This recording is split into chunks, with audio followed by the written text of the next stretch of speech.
छठे अध्याय में भगवान विष्णु ने पाप, पश्चाताप और आत्म सुधार का महत्व बताया।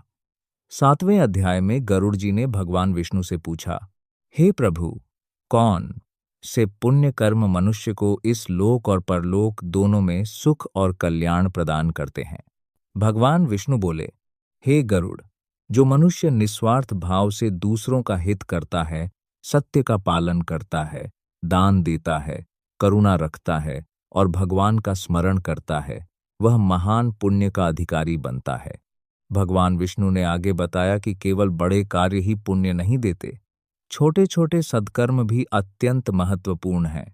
किसी भूखे को भोजन देना, प्यासे को जल देना, बीमार की सेवा करना, असहाय की सहायता करना, मधुर वाणी बोलना और सभी प्राणियों के प्रति दया रखना भी महान पुण्य माना गया है।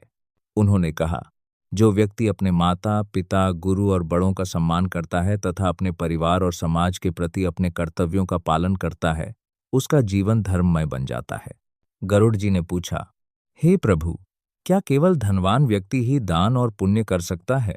भगवान विष्णु मुस्कुराए और बोले, नहीं हे गरुड़, पुण्य का मूल्य धन से नहीं, भावना से होता है।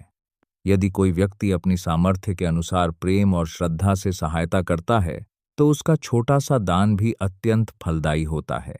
भगवान विष्णु ने आगे कहा कि ईर्ष्या, द्वेष और अहंकार मनुष्य के पुण्य को कम करते हैं, इसलिए विनम्रता, क्षमा और संतोष का अभ्यास करना चाहिए। अंत में भगवान विष्णु ने कहा, मनुष्य को ऐसा जीवन जीना चाहिए जिससे उसके कारण दूसरों का भला हो। यही सच्चा धर्म है और यही उसे अंततः ईश्वर के निकट ले जाता है। अध्याय 7 का मुख्य संदेश। निस्वार्थ सेवा सबसे बड़ा पुण्य है। छोटे छोटे अच्छे कर्म भी अत्यंत मूल्यवान हैं। दान का महत्व उसकी भावना में है, मात्रा में नहीं। विनम्रता, करुणा, सत्य और सेवा मनुष्य को श्रेष्ठ बनाते हैं।